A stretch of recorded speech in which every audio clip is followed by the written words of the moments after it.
Okay, what I am now going to share with you is one of my all-time favorite exercises, and I call it the expectation versus reality exercise. And all you're going to need to do this is a little bit of time. And if you're old school and like writing stuff down, then a couple of sheets of paper. But if you prefer to capture your thoughts digitally, that is fine too. All you're going to need to be aware of is that at some point you're going to be able to want to see both of your captures, if you like, in the same place at the same time. So as long as you can get both streams of thought on a screen together, then that's going to be absolutely grand. Otherwise, two separate sheets of paper is going to allow you to do exactly the same thing.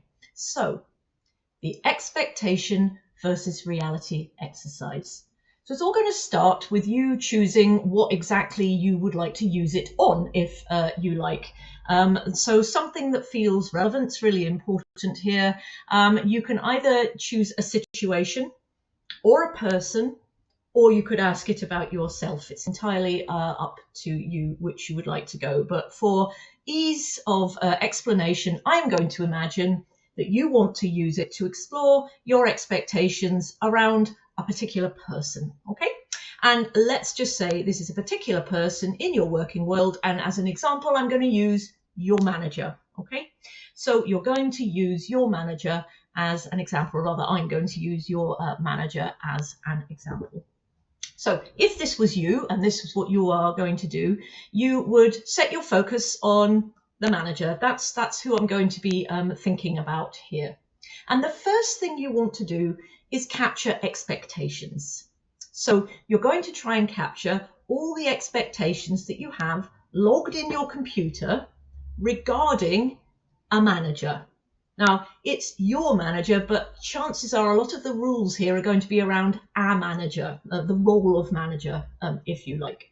So you're going to want to tap into what is stowed in the computer, in my computer, in reference to either managers in general or this manager in particular.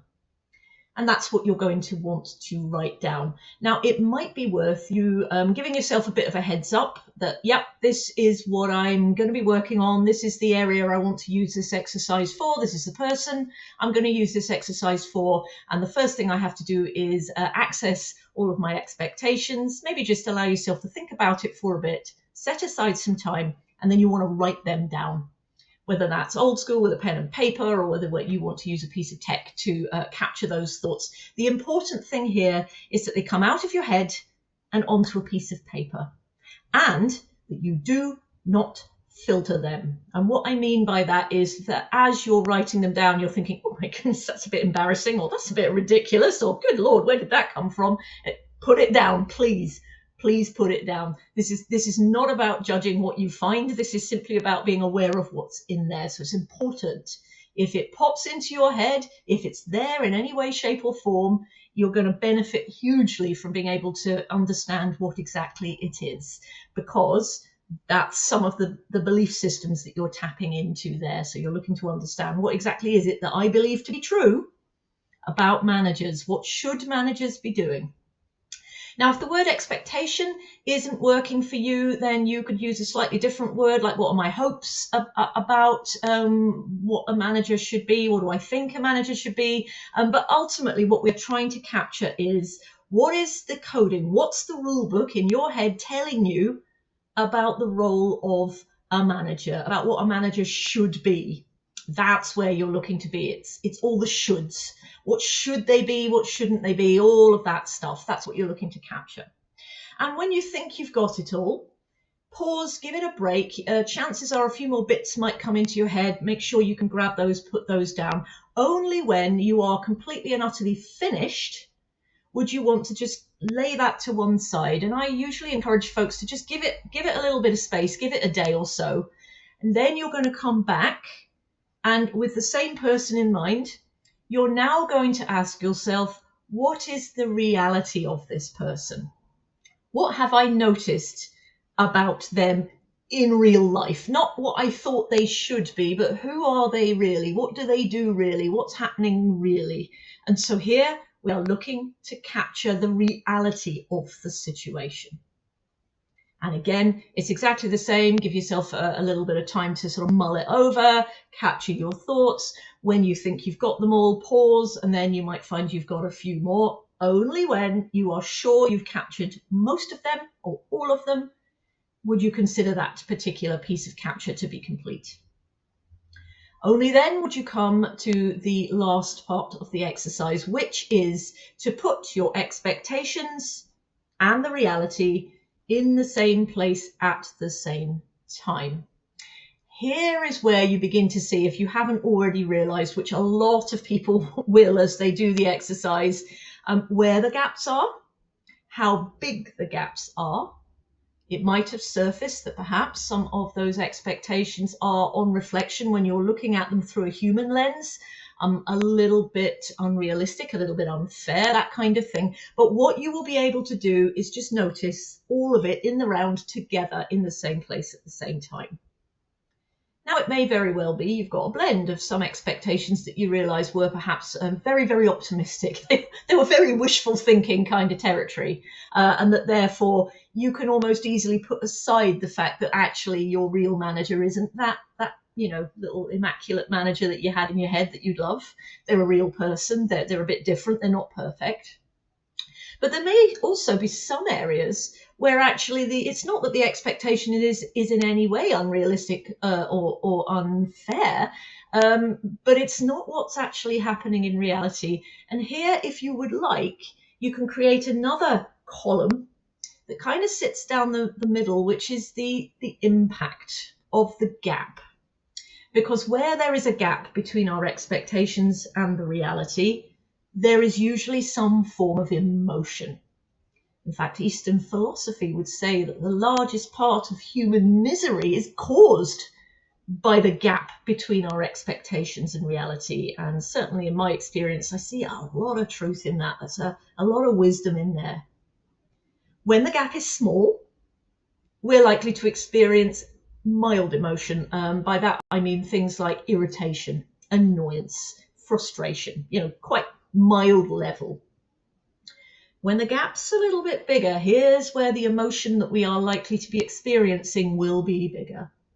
Here we might be experiencing big things like disappointment.